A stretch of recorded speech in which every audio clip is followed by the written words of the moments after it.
Let's say we're talking about memory safety, right? You take C and it's pretty obvious that the only way to have memory safe C code is the human programmer writes it correctly. And then you have Python, which assuming the bytecode interpreter is correct. And so you can do that using static analysis, but it requires what is essentially annotations using references and mutability and lifetimes from a human programmer to have those guarantees without the performance trade-off of Python. Scraping Bits is brought to you by the following sponsors. MEV Protocol. Maximize your ETH staking value with MEV ETH, exclusively on mev.io. And Composable. Execute any intent on any chain, coming soon to mantis.app. That's mantis.app. And Fastlane Labs, the only MEV and intent-centric team that has a daily deodorant application rate of over 68%. GM everyone, my name is Tagachi, the host of Scraping Bits, and today I'm with special guest AlphaRush from Trailer Bits. How's it going, friend? Hey, it's good to be here. It's good to have you on. We've chatted for a bit, but we haven't really spoken at all, so it's good to finally get on call. Now it's going to be in the history books. For sure. I think for some context, just for the people that don't know who you are you and what do you do? I got into programming probably about 2019, 2020, somewhere around there, and somehow heard about crypto and started getting really interested in it. And just kind of from the more like ideological or like the applications, stuff like that, I thought it was like interesting and realized that, you know, maybe there's a way I could actually like work in this space one day. And probably about summer 2021, I started getting like into Solidity and went through the, you know, thing that you see common now where like people, they go through crypto zombies, they get on Twitter and start like asking questions or posting stuff that they figure out. And kind of through that experience, I got connected with Jocelyn at Trail of Bits. I was trying to like fix a bug on Slither or something like that. And I ended up getting interviewed for the Trail of Bits apprenticeship. And somehow I got in without very much experience, timed it just right. And so I've been there now at Trail of Bits doing security reviews and working on different security tools like Slither for about 2 years now. Yeah, cool. It's crazy how you got in so early as well. Kickstarting your career as a dev, especially getting in like 2020. I think I started the same time as well. It was either 2019, late 2019, early 2020. But I went straight into like the entrepreneurial route. I guess jobs never really worked for me. Always were like solo. It was kind of onboarding, like going into, you know, this big kind of firm, fresh out. It kind of felt like a sink or swim thing, and I spent the apprenticeship's about 3 months and stuff, but I wrote like Python scripts because it was like useful for some work that I was doing in a previous job, and I had done like a little bit of front end stuff like React and stuff like that. I just didn't have very much maturity or especially like a deep understanding of like how computers or like virtual machines work. So I feel like during the apprenticeship, like I was learning very fundamental things like bytes and bits and stuff like that, where to someone who has like a computer science degree or they've been programming since the age of 12, like maybe those things were obvious, but I was learning things from first principles and also like learning it on stuff that's like very high priority. There's going to be millions and sometimes billions in these projects. So it felt pretty high stakes to do it correctly. What was it kind of getting mentored by these people in the top of their field, especially in the crypto space, by Jocelyn and these senior security researchers you get pushed around? It kind of forges you into their kind of standard really early on. So what was that kind of process like for you?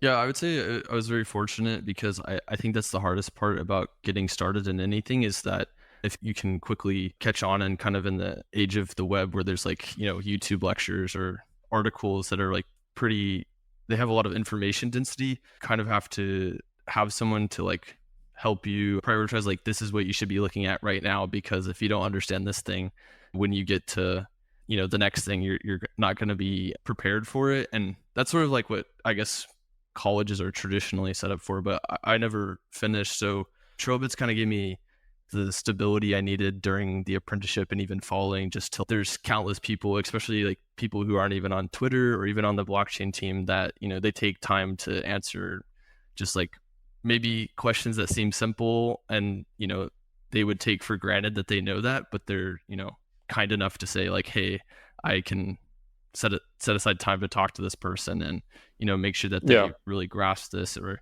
help you solve a problem. So whether that's like some deep theoretical thing about like static analysis, or you're trying to run a GitHub CI action, I mean, there's just people with wide ranges of skills, and it like just getting to learn from people who are a lot further along and smarter than myself. I feel like that was a great Yeah. privilege.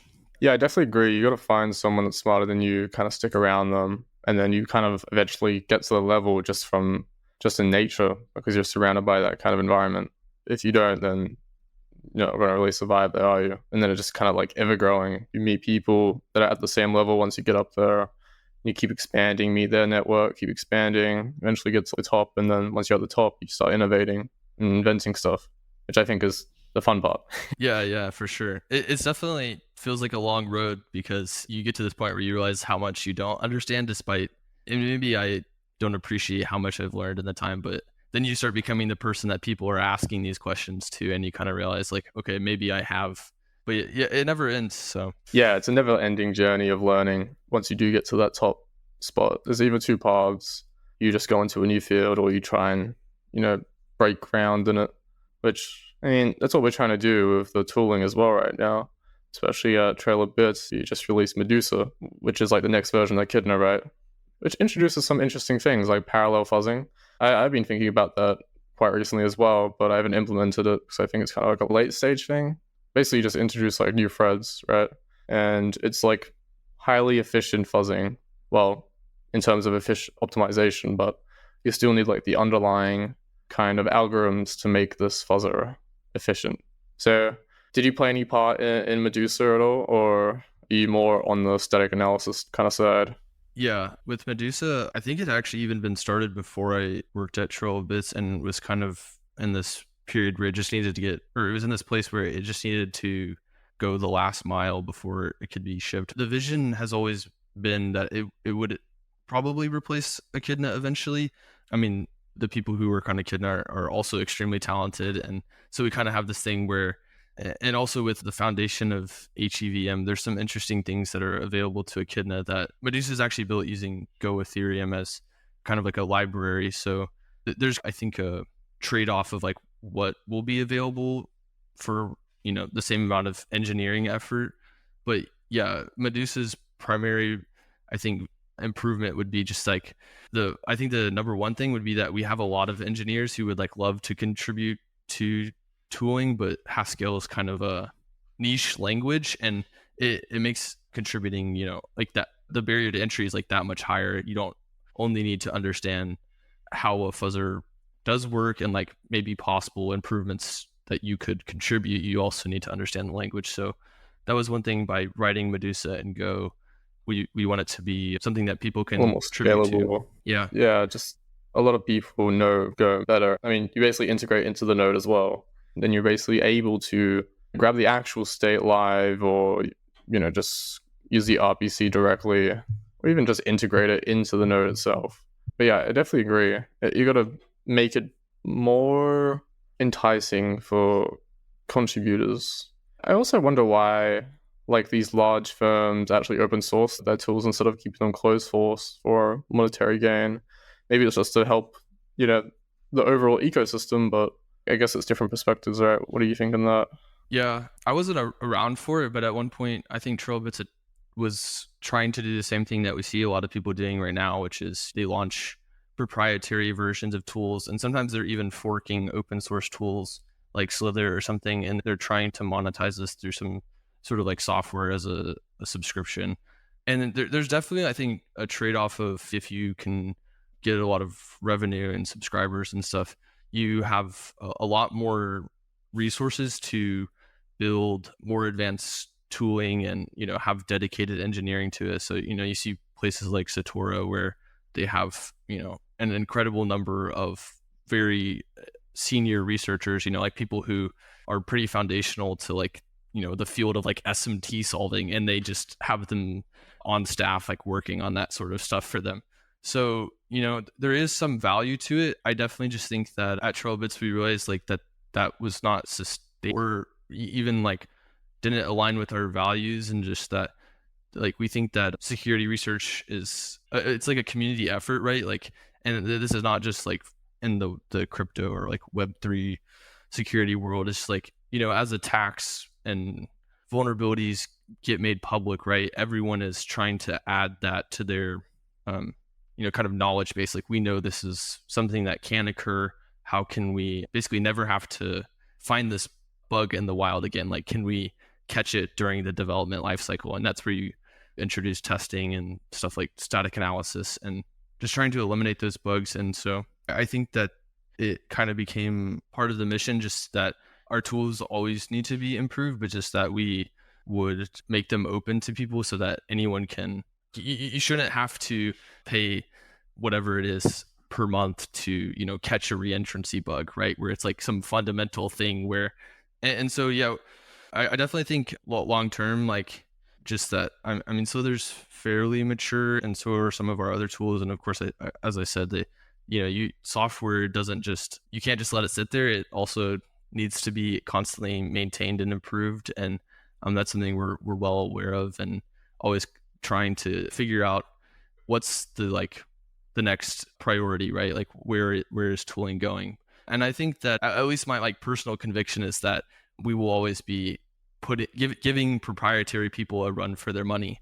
Yeah, definitely. It's like a big disincentive to kind of make your own tool by yourself or in your own company, because then you're just competing with all these open source, tools. And that's like a big backlash I got. Well, not really massive, but it was just the only thing really mentioned when I, talked about it to some friends. They're like, oh, yeah, you're basically competing with all these firms. But I think, and at the end of the day, I think it comes down to what your goals are. Like for me, it's financial, but I think once I reach a financial stage that I'm comfortable with, then like open source is fine.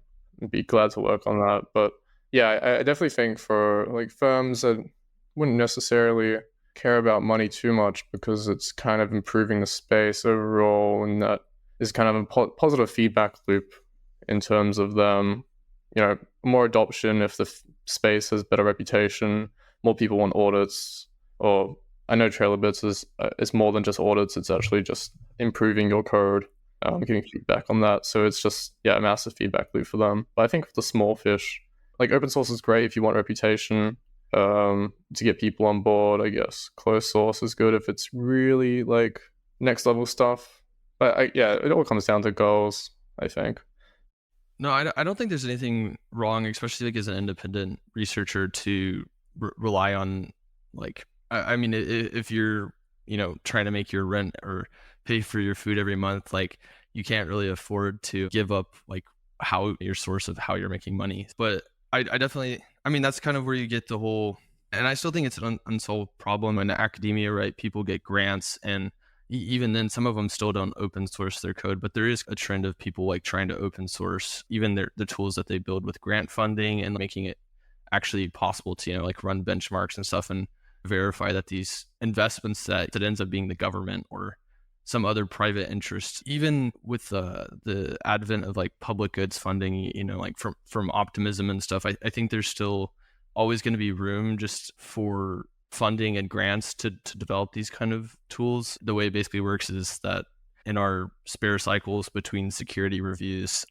whoever wants to, if you're interested in fuzzing, static analysis, and a lot of it's ended up being not Solidity recently. Like we just released a tool for Cairo. So the people on our team who are, their goal is to be specialists in Cairo, have been building static analysis tools for that.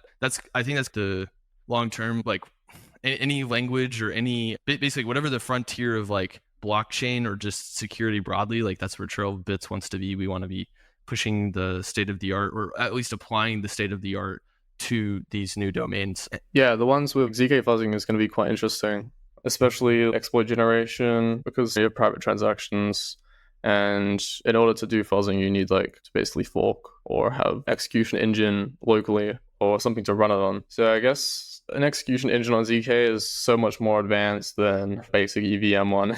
So I'm pretty keen to see how this all plays out. Yeah, there's a couple tools. I don't quite understand the intricacy, but for some reason, fuzzing is particularly difficult for circuits. It has something to do with like the field. Basically, like generating valid inputs is harder because it's based off of these different fields. And we have started working on stuff like our cryptography team is like incredible. I don't know how many people realize it, but I mean, there's a team of like 10 people who they're even putting out like vulnerabilities of these academic papers. There was one called like Frozen Heart about there's a lot of stuff going on besides Solidity and EVM at Trilobits to apply static analysis and formal, even like some of the ZK tools have delved into the range of formal verification, like using SMT solvers to make sure that your ZK circuits are non-deterministic and stuff like that. Yeah, I'm really keen to see kind of how black hats act in this kind of state as well. I think it's always interesting to see both sides of like good and bad, especially when there's, private transactions and even just like ZK bridges as well. That's going to be a massive field, which I think is highly competitive right now. People are trying to get a head start. But I mean, in such early days, there's no standards. And when there's no standard, you've even built your own fuzzer and like live. It was like a 4-hour stream, wasn't it? Something around that. And you built like a basic fuzzer in Python. What kind of made you do that? Yeah, well, I guess like being sort of self-taught, I've kind of done this thing where I try to like look at a tool and understand how it works or like read a paper. And there's kind of this unfortunate thing where it's sort of changed even since I joined Trilobits that there's a little bit more, there's a lot of tools that I've found that are like open source to understand like what these papers describe and stuff like that. But and it's something I sort of stole from like George Hotz, who is notorious for going on YouTube and he'll like read an AI paper and like try to implement it. And so rather than like waste time trying to understand something and like never really accomplish anything, I was like, okay, I'll just take this model of like learn by doing and kind of see if I can get this to work. And at that point, I had some motivation would be like I had been exposed to primarily working on Slither, which is a static analysis tool, and I hadn't really worked on fuzzing a ton, and I'm interested in both, but as a constraint of time, I can only really constrain to fuzzing to give feedback on, is it working well? Is there something we could change to make it easier to use, or is there something that could increase the efficiency of finding bugs or something? So a lot of that gets into more of just design or like high level ideas. And so to understand the process concretely and not just like, conceptually, I wanted to, go through the process of, here's how you randomly generate transactions and figure out what you should be calling. And like, can you break an invariant that requires it's not just calling one function, right? You need to call multiple functions across transactions. I can't remember. I don't think I ever got to the part of like actually having coverage guided. Yeah, that was something that like remained to do. But yeah, it was a good exercise. And I think the technique of like kind of taking a toy tool and trying something out is extremely valuable because, when you want to make a modification to something that's tens or hundreds of thousands of lines, like fuzzing tool, a static analysis tool, a compiler, if you don't have end to end, or at least like very good understanding of the code base or the component that you're modifying, you'll spend more time trying to understand it than if you were to like take a toy language or a toy tool and try to like experiment with some idea. Yeah. Trial and error. Yeah, I agree. I've done it from experience of the big code base and then realizing you need to upgrade and then rebuilding it. It's not fun, but I think that's like an expensive lesson as well in terms of time. But how did you really build it as well? Was it more of, all right, let me just build it simultaneously while thinking, or did you plan it out, read some papers beforehand, or just go for it? Yeah, I had read some fuzzing papers, but most of the design, I guess, was just based off of like asking questions to Gustavo, who works on Echidna, like how does this work? Over time, kind of having a rough idea of, okay, this is how a smart contract fuzzer maybe should work, and trying to actually convert that to code. And I had worked with like Slither and Critic Compile, which is any hard hat Foundry project you can, it's kind of like an abstraction layer to get all the source code and the bytecode from the Solidity compiler and deploy it to a blockchain. So I had some familiarity there, but I had to, the biggest thing actually, which is kind of crazy in retrospect when you look at tooling today, I was trying to use, I think, Geth locally, and I could not for the life of me figure out how to like start a local blockchain. So I ended up using like Ganache, which is like terribly slow. Um, and so if I were to do it today, you have something like REVM, the Rust implementation of the EVM, where like I think there's even Python bindings to it, and you could very easily spin up something like much better than what I was able to do, but it didn't exist at the time. So I was, kind of left to what I had available to me. I agree. Just having an idea slash a plan of what to build and then following it step by step, trying to modularize as much as possible seems to be the best approach from my experience, at least. I've done everything. We're building simultaneously while thinking of what needs to be next. But when building a larger system like a fuzzer, it's dynamic analysis and static analysis combined with like symbolic execution. It's usually best to research beforehand and design the architecture on paper and then start implementing. Because then maybe you go down the line and you realize once you finish building it and you print out the output, you think of an edge case and it's not actually scalable. Then you have to rebuild it, especially since it's such a foundational kind of thing. Like these tools is, the required data that needs to be processed and then build a feedback loop for this process to make it more efficient, direct it in some way. Yeah. No, I definitely think if you haven't built any of these tools before, like I wouldn't expect the first one to be like, maybe if you like really read through a lot of the source code of other ones and you just like have some great insight that the original authors didn't, maybe it's possible, but I would expect it to be more like a learning exercise, and you would kind of realize maybe this doesn't work, because both for using these tools and building them, there's, I think the order is like, in terms of difficulty of engineering and like using the tools, like fuzzing is probably the easiest. You don't have to have coverage guided fuzzing. You can do random fuzzing. And Foundry's kind of shown that, right? Like you have sometimes a really fast, what they call, and I don't mean this derogatory, just like in terms of this is what people call it. They call it like a dumb fuzzer. Like it's just random and doesn't have any sort of tricks up its sleeve to cover code that it might not be able to probabilistically. But when you go build a static analysis tool, you can do stuff like just,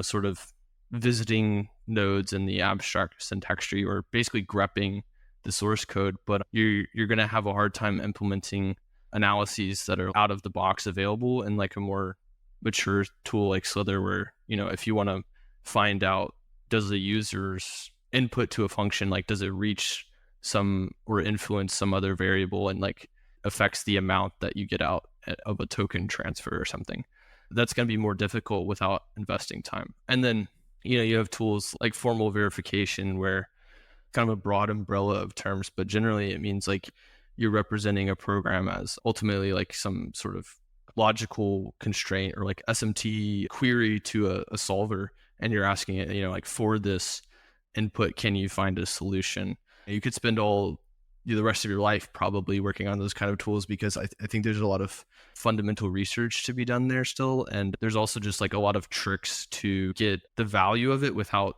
the sacrifice and speed. For instance, you mentioned like hybrid fuzzing, where you combine fuzzing and symbolic execution, and that's one of those tricks where it's like if you aren't kind of studied up on something, you might try to go build a tool that is completely symbolic, and you'll realize for some really complex project that it's just gonna either blow up the memory or take like hours to run, and that might not be feasible for if you have a week to do an audit and it takes a week to run. Like you're not going to get the return on investment that you could just using a fuzzer or a tool that combines them, for instance.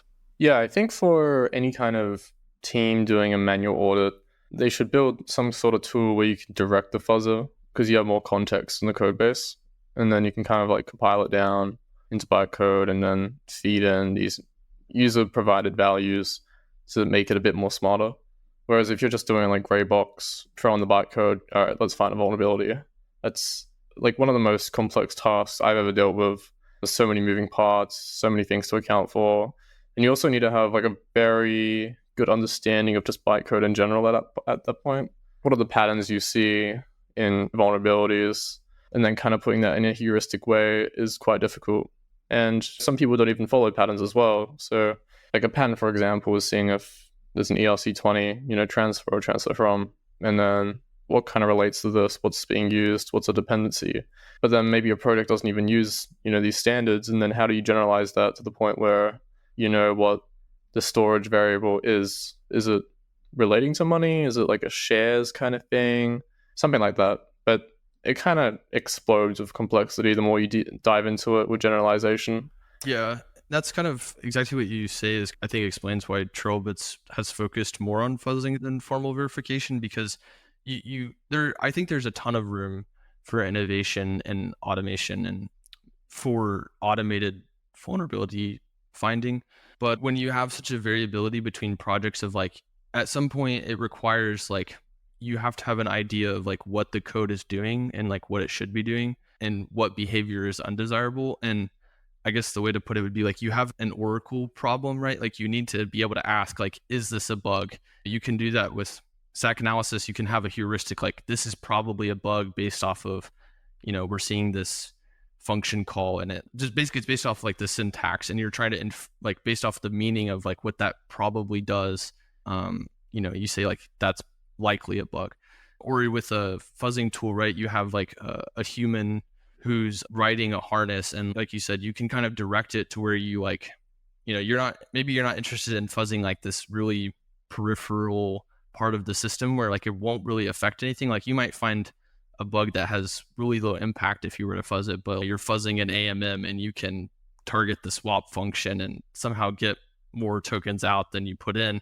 When you have a human who can identify like, this is what's important about the system, this is what would be really bad to happen, and we can express that, and you can write what we call like properties or invariants of the system, which are things that should always hold true, that we want this behavior to be consistent to where we can rely on this property. We know that if you were to deposit and provide liquidity to this AMM pool, like you're not going to wake up tomorrow and all your funds are gone.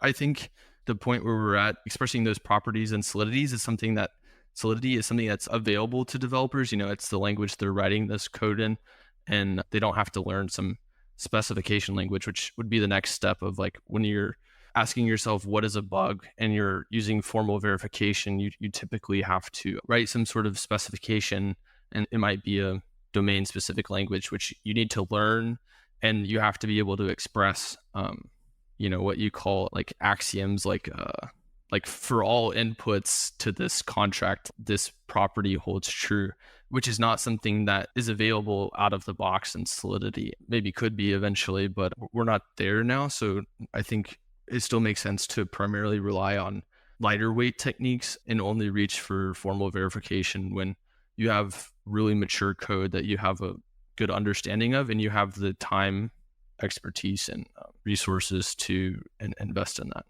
And then again, I still think back to what we were talking about earlier, having a dependency on proprietary tools is not something that I'm personally comfortable with. That decision is something that has to be made for everyone. And I think that the ability to fork something on GitHub and clone it and run it locally, I think that's like really powerful. It's unfortunate that there's not like more advanced, like really easy to use formal verification things, but that's kind of like, if you ask any person who's like really interested in that, like that's what they're all focused on and like trying to solve.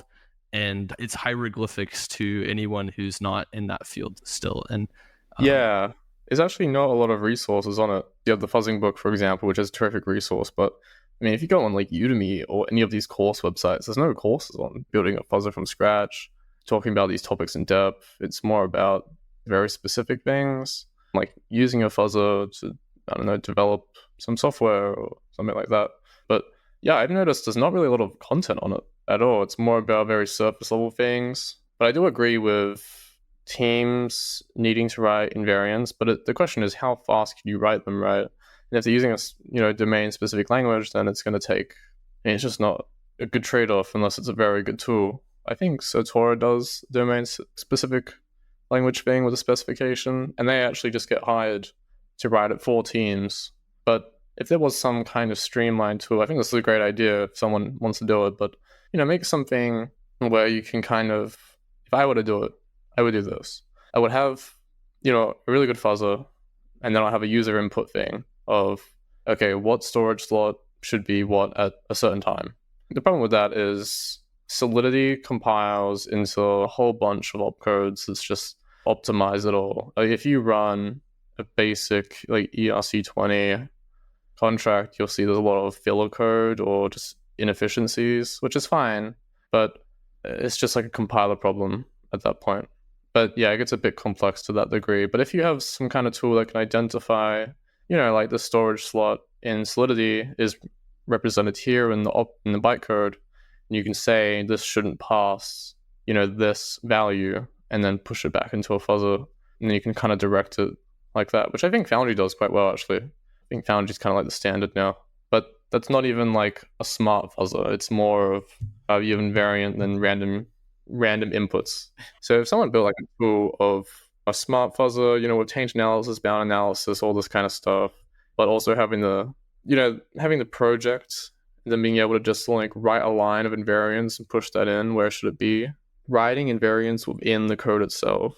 Because the thing with Foundry that I think is a big flaw is you're only allowed to write invariants at the end of a call, but you're not actually capable of writing invariants within a call. So you have to actually modularize the function to be able to do that, which obviously an auditing team is not going to do, right? So if someone developed a tool where you can write invariants within a function itself, then that would be a massive game changer, I think, for auditors in general. Yeah, I think the experience of like there's the thing they call like the handler pattern, which I think is kind of a workaround for not persisting state or something. But I mean, Echidna and Medusa, or Echidna's been around for, I don't know, 5 years, and it's always been based in Solidity. So I mean, being able to write invariants in Solidity is not anything new. I think I would be all in favor of having some like unified tool chain. It's just a question of like who's gonna fund it. You look at even with stuff like the Rust Foundation, and you have the compiler and Cargo and crates.io and this stuff, like there's still like all this stuff which we kind of see in the DeFi governance stuff, where anytime you have humans involved in making decisions or humans working on something, right, you have two questions to answer, which is like, how are we paying these people, and like, can we all get along and like reach consensus on something?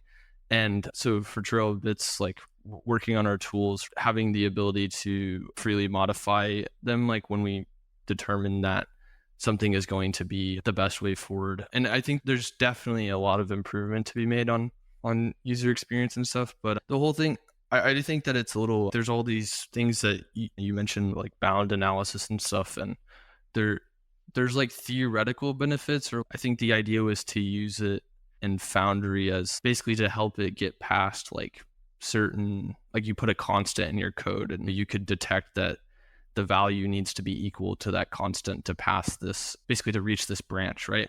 Well, that's something that's existed for, since Slither and Echidna have existed. Like we do those same things, and you don't have to wait or do anything complicated to use these things. It's just a matter of like, when any advanced functionality for people who aren't regularly using tools is kind of opaque, and that's a matter of like improving education and improving the usage of the tools, which is like one of my highest, and I'm always looking for feedback and trying to help people, very open to and like well aware that security tools are some of the hardest things to use for developers, and if we want people to use them effectively, like you have to make it as easy as possible and like straightforward to do.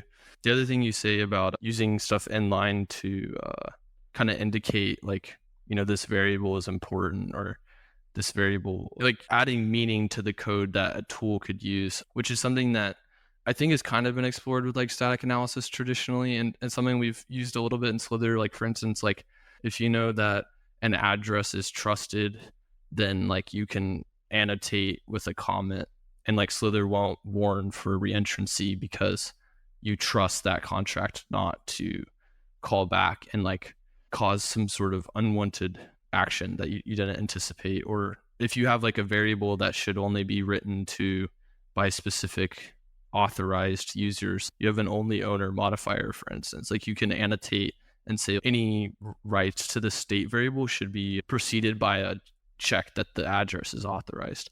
So there is like work towards that, and I think again, it's a matter of surfacing that to users and like coming up with like a good way to. There's probably a good way to like when you first like as an auditor, like when you first look at a code base, like there's probably some way to very quickly like annotate source code or like answer questions about the code where you could kind of ramp up and make your tools more effective. I know I'm looking at something like MakerDAO where it's a stablecoin system.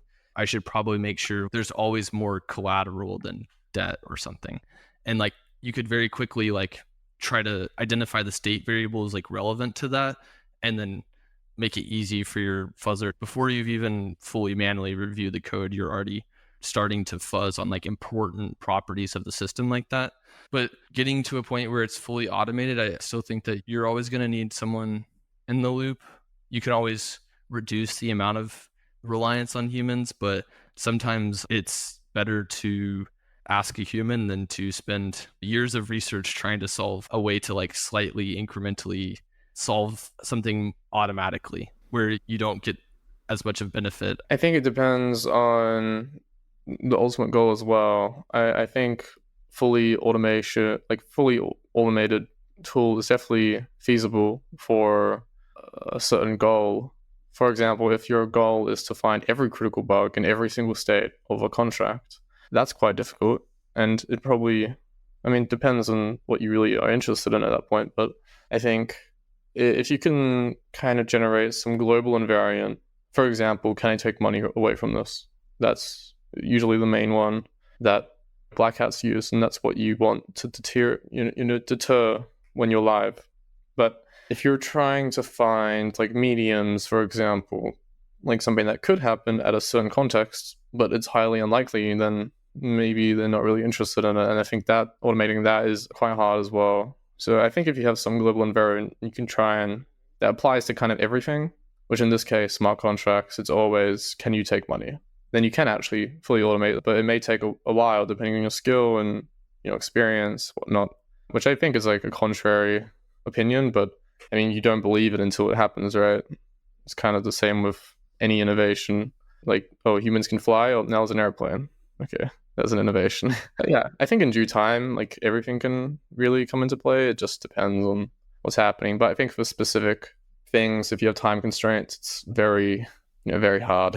Yeah, I think, for instance, you can pick a bug class and, develop a way to find it automatically. It's just a question of like, can you do that repeatedly for every single bug that you ever want to find? Or are you going to kind of do this mixture of like, we'll use static analysis and fuzzing for what they're good for, and then fill in the gap with human security researchers, which is kind of the model of trail of bits. And I think at the end of the day, you always have this trade-off. Like, for instance, you look at languages like, let's say we're talking about memory safety, right? You take C, and it's like pretty obvious that the only way to have memory safe C code is like that the human programmer writes it correctly.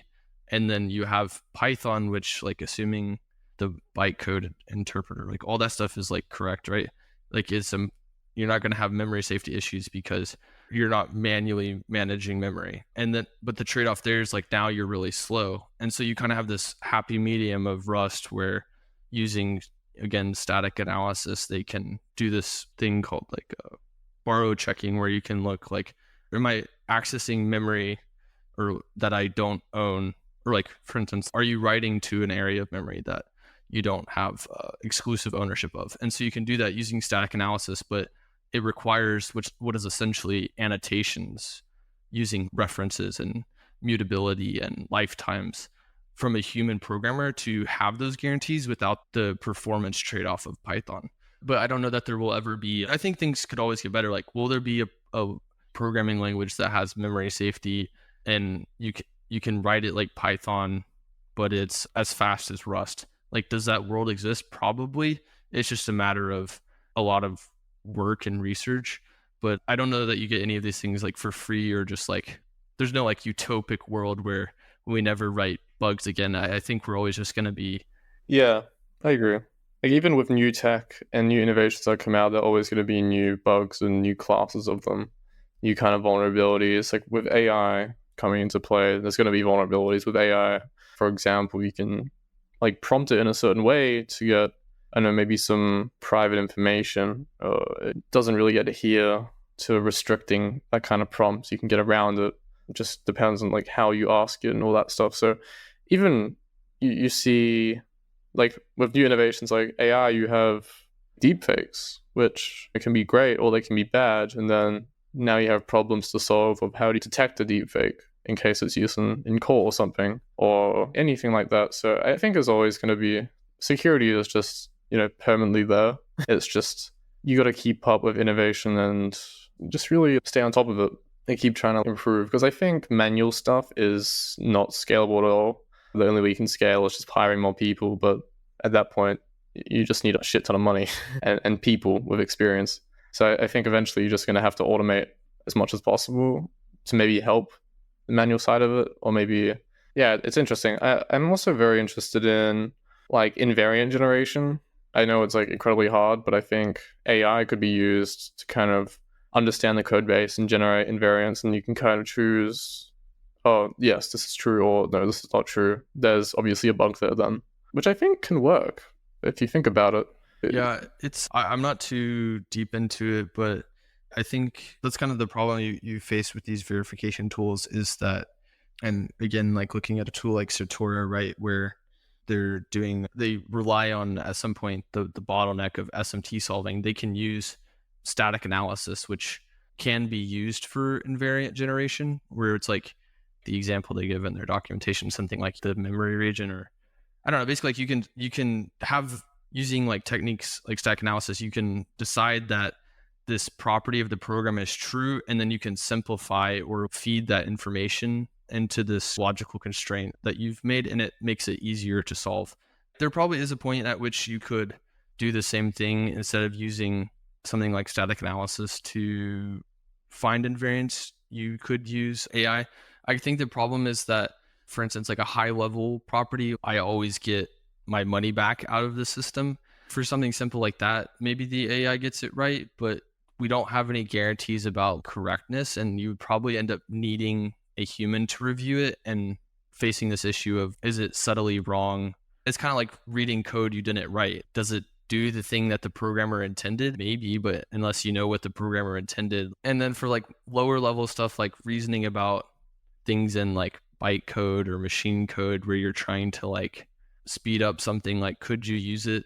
I think you would probably end up in a place where you're trading off correctness for speed, because with static analysis you have like sort of if you're doing what they call like over approximation, which basically just says that you would always favor correctness over missing a bug, then you have like basically mathematical guarantees that this bug or invariant is correct, or the bug is not there, or the invariant that you've generated is correct.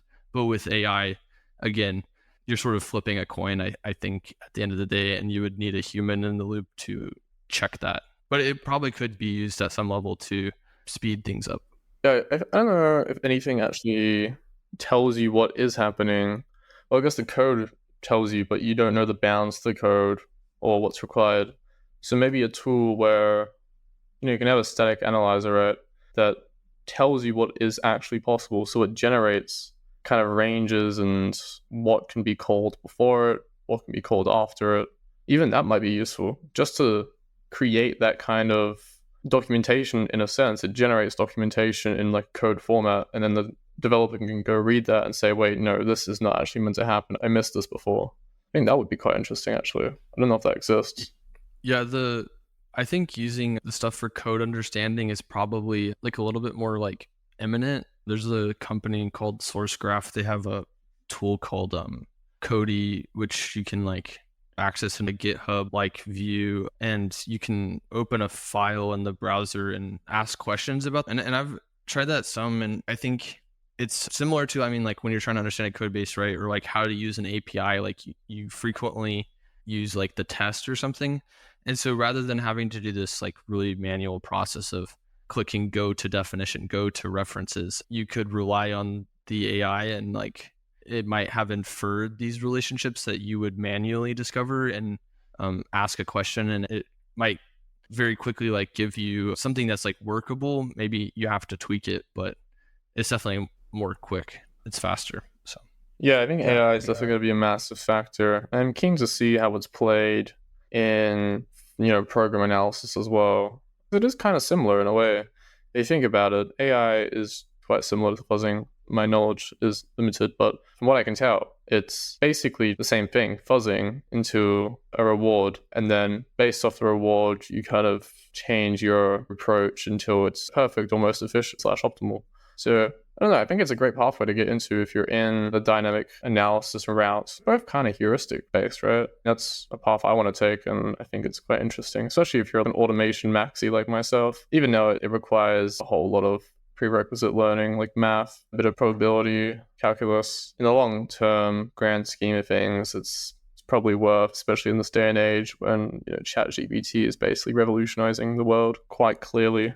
yeah, I don't know too much about the theory like underpinning artificial intelligence. It's with program analysis, right? You have these things like they talk about soundness. Do you find all of the bugs that exist or something? Whenever you design some sort of technique or analysis, you can ascribe properties to it. And with AI, right, there's this area of research called explainability and like other things like that, where it's basically like we don't know like exactly why the program is arriving at the output that it has.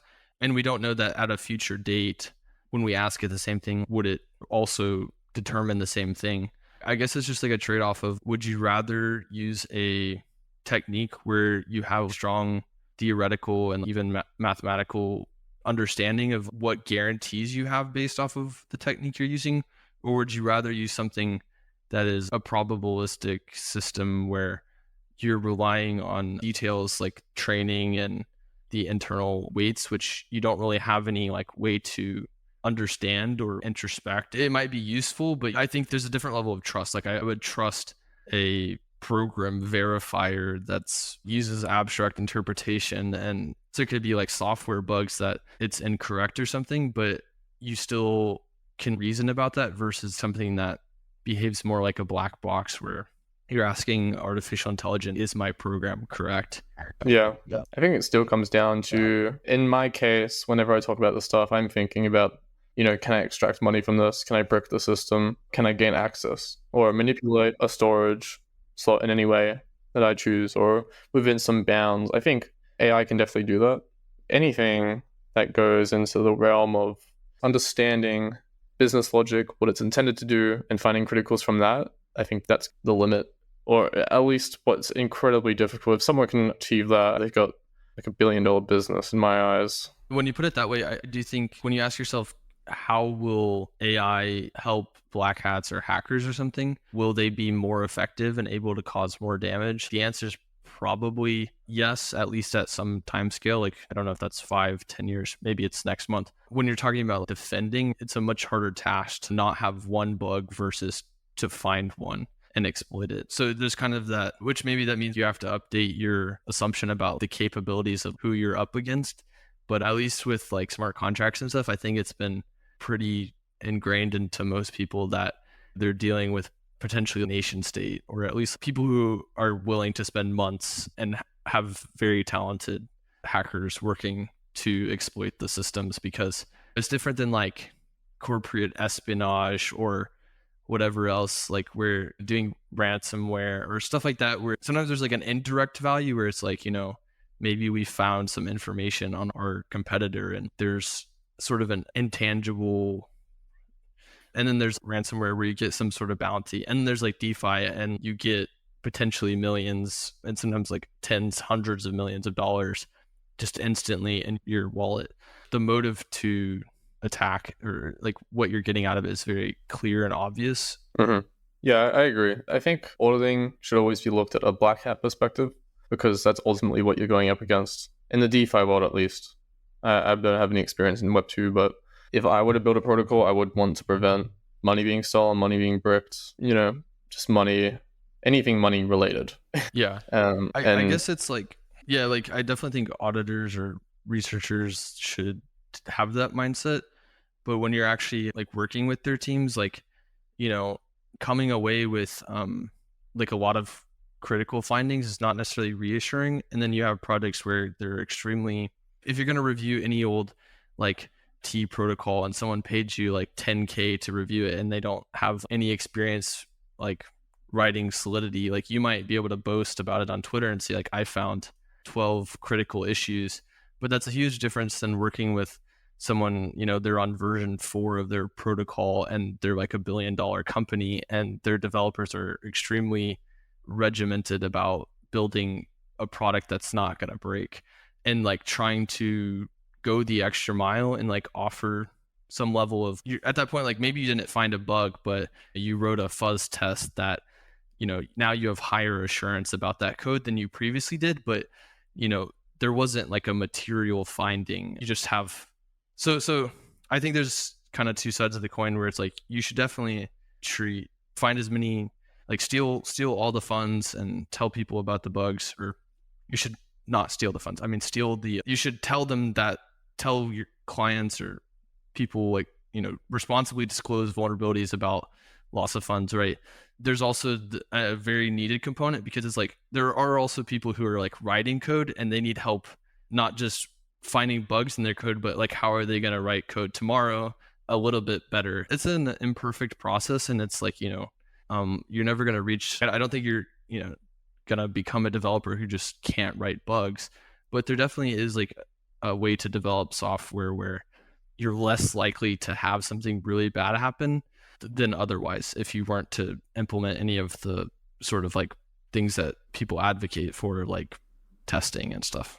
Yeah, I think for a larger code base that's gone over multiple iterations, it's definitely a different kind of scope than someone that's on their first iteration startup, because obviously they've gone through all the audits before, all the battle testing, especially with a giant system, a big team, reputable developers, engineers that have built a reputation for, providing this very strong foundational software. Like maybe it's a primitive, right? Finding something in that would be, I think, much more complex as well, because if they're a primitive, they're interacting with multiple protocols depend on them as well. For example, like Curve, right? A critical in their thing is you have the option to choose WEAF or Ether itself. And then if you choose Ether, you can, produce a reentrancy, whether it's read-only or, an actual one. And then from there, you can generate exploits. But I don't know if that's really like a bug in itself, but more of a feature, but it has consequences. It's quite interesting, the different kind of areas. And from the people like I've talked to, the auditors, at least the most elite ones, they always look for the functions that handle the money and go from there. I guess there's two different kind of auditing perspectives as well, is post-deployment and pre-deployment. Obviously, post-deployment, you're just looking to steal money. But pre-deployment, you're just looking to kind of find the business logic bugs. You're not really thinking of game theory stuff, whereas post-deployment is all game theory from what I've experienced.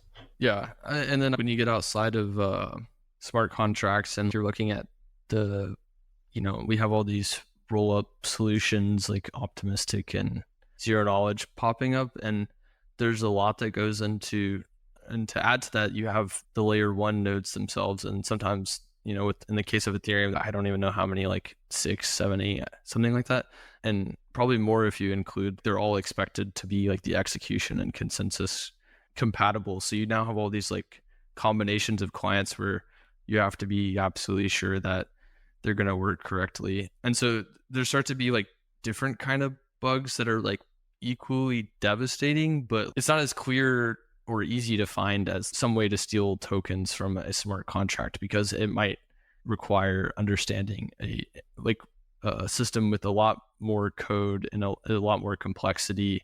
And you have a peer-to-peer network, you have a virtual machine, you have some sort of proof system and a way to verify those proofs. And it just becomes this endless web. And it's very much becomes Web 2 security, where you sometimes, like something that is benign, you can send an input and it crashes a node or something, where it's like, if you submit that on to some company, like, oh, I can crash your server, they'll fix it and roll out the fix, and they'll be done the next day. But like, if you can crash a blockchain node and you can crash a large portion of them or all of them, like there's probably ways to make money from that. And those things are sometimes not as I guess, like obvious, or I think people have become a little bit myopic about, we see all these really big hacks about tens and hundreds of millions of dollars of DeFi protocols, but there's going to be a lot less of them that are actually, or in terms of like the amount of code and the amount of, if the things below them are not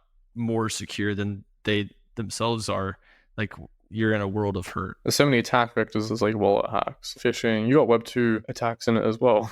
So it's like combining two different worlds. And there's a lot that goes into it, especially once, these layer 2s and ZK VMs come online. And then you have like the bridges as well. It becomes a massive network. And especially as, blockchain evolves, adds more, I guess, opcodes and like infrastructure changes, all that kind of stuff. It's going to become quite interesting.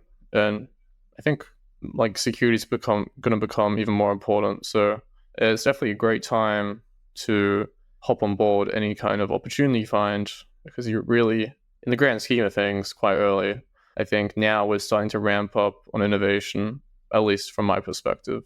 But people really working on some really cool things, and it's kind of everybody competing with each other, which I think is fair in like every single stage of development. Like you could be like super early and still feel that way. Like we haven't even hit Solidity like version 1 yet. So if you really think about it, really quite early. And like ZK VMs only just recently became like a hot topic. That's going to be a whole new era, which I'm very excited to see. But yeah, it's been quite a good chat in my opinion. And it's great to always talk about program analysis. I hope the audience learned a fair bit. And I hope the chat was, pleasurable for you as well, for our first chat as well. So yeah, I've enjoyed it. We'll have to cover more than just program analysis next time then. It was good talking to you, Takashi. Yeah, likewise. Thank you so much for coming on AlphaRush. Appreciate your time, and I'm excited to see how your career flourishes. It's only been a couple years so far, 3 years, right? Keen to see how this all plays out long term.